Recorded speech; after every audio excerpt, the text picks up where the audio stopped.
સ્થાનિક સ્વરાજની ચૂંટણીને લઈ પૂર્વ એમએલએ ડોક્ટર કનુ કલસરિયા અપક્ષ તરીકે લડશે ચૂંટણી। જિલ્લા પંચાયતની 8 અને તાલુકા પંચાયતની 34 સીટો પર ઉમેદવારી। 2010 જેવી સફળતા ફરી મળશે તે અંગે રાજકીય ચર્ચાઓ છે તે ગરમાય। આંતરિક મતભેદોને લઈ ભાજપ સાથે છેડો ફાડ્યો હતો। અમે જ્યારે બધી કોઈ પણ પાર્ટીને છોડી દીધી છે અને પાર્ટી વગર જ લડવાનો મનસૂબો બનાવ્યો છે અને એ પણ ખેડૂતોના અને ગ્રામના પ્રજાના કલ્યાણ માટે અને ન્યાય માટે અમે સદભાવનાના મંચના નામથી લડવાનો નિર્ણય કર્યો છે। અગાઉ એકવાર અમે સદભાવનાના મંચના નામથી 2010માં ચૂંટણી લડ્યા હતા અને ખૂબ મોટી સફળતા પ્રભુ કૃપાથી અમને મળી હતી। આખો વિડીયો જોતા પહેલા હજુ પણ અમારી ચેનલને સબસ્ક્રાઇબ નથી કરી તો યુટ્યુબ પર સબસ્ક્રાઇબ કરો અને ફેસબુક અને ઇન્સ્ટાગ્રામ પર ફોલો કરો।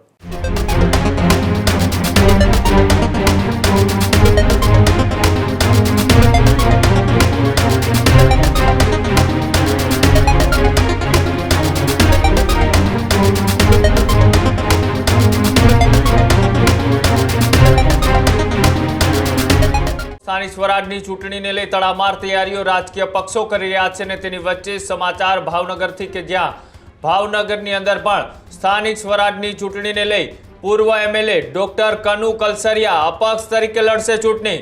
મહુવામાં સદભાવના મંચ હેઠળ સ્થાનિક સ્વરાજની જંગ। જિલ્લા પંચાયતની 8 અને તાલુકા પંચાયતની 34 સીટો પર ઉમેદવારી। સદભાવના મંચ તમામ સીટ પર ઉતારશે અપક્ષ ઉમેદવારો। 2010 જેવી સફળતા ફરી મળશે તે અંગે રાજકીય ચર્ચાઓ છે તે ગરમાય। ખેડૂતોના હિત માટે અપક્ષ લડવાનો કનુભાઈનો દાવો। ભાજપ બાદ કોંગ્રેસ પણ છોડીને અપક્ષનો રસ્તો છે તે પસંદ કર્યો કનુ કલસરિયાએ। આંતરિક મતભેદોને લઈ ભાજપ સાથે છેડો ફાડ્યો હતો। 2023માં કોંગ્રેસ છોડ્યા બાદ નવી રાજકીય દિશા પર ચાલ્યા।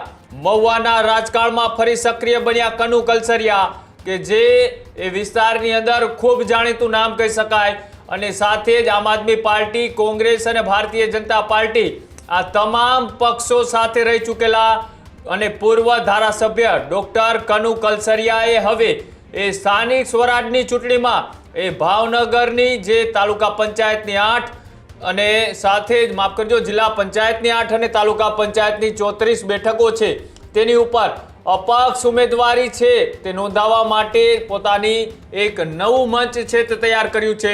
સદભાવના મંચ થકી એ વિસ્તારની તમામ બેઠકો ઉપર તેઓ એ અપક્ષ ઉમેદવાર છે તેઓને મેદાને ઉતારવાના છે અને તે પહેલા અત્યારે તડામાર તૈયારીઓ અત્યારે શરૂ થઈ ચૂકી છે અને તેના જ ઉપર હવે ભાવનગર જિલ્લાનું રાજકારણ છે તે પણ ગરમાયેલું છે અને જે રીતના સ્થાનિક સ્વરાજની ચૂંટણીમાં તમામ રાજકીય પાર્ટીઓ અત્યારે પોતાના ગણિત સેટ કરી રહી છે અને તેની જ વચ્ચે હવે ભાવનગર પંથકની અંદર કે જ્યાં ડોક્ટર કનુ કલસરિયા હવે પોતાની રીતના એક નવી રાજકીય ચાલ રમવા જઈ રહ્યા છે ત્યારે કેવા પ્રકારની ઉમેદવારોને લઈ ચર્ચાઓ કરવામાં આવી, કઈ કઈ બેઠક ઉપર કયા રાજકીય સમીકરણો સેટ કરવામાં આવશે તેને લઈ એક બેઠક પણ બોલાવવામાં આવી હતી અને કનુ કલસરિયાએ અપક્ષ તમામ બેઠકો ઉપર ઉમેદવારો ઉતારવાને લઈ શું કહ્યું આવો તે પણ જોઈએ। મુખ્ય ઉદ્દેશ આજનો કે હવે આવનારી સ્થાનિક સ્વરાજની ચૂંટણીઓ જિલ્લા પંચાયત, તાલુકા પંચાયત અને નગરપાલિકા માટે આવી રહી છે। એમાં અમે જ્યારે બધી કોઈ પણ પાર્ટીને છોડી દીધી છે અને પાર્ટી વગર જ લડવાનો મનસૂબો બનાવ્યો છે અને એ પણ ખેડૂતોના અને ગ્રામના પ્રજાના કલ્યાણ માટે અને ન્યાય માટે। ત્યારે મહુવા તાલુકામાં 8 જિલ્લા પંચાયતની સીટ અને 34 તાલુકા પંચાયતની સીટ છે અને એ તમામ સીટો ઉપર લડવાનો અમે સદભાવનાના મંચના નામથી લડવાનો નિર્ણય કર્યો છે। અગાઉ એકવાર અમે સદભાવનાના મંચના નામથી 2010માં ચૂંટણી લડ્યા હતા અને ખૂબ મોટી સફળતા પ્રભુ કૃપાથી અમને મળી હતી। આ જ પ્રકારની તમામ અપડેટ જોવા માટે ન્યૂઝરૂમ ગુજરાતને લાઇક, શેર અને સબસ્ક્રાઇબ કરવાનું ભૂલતા નહીં।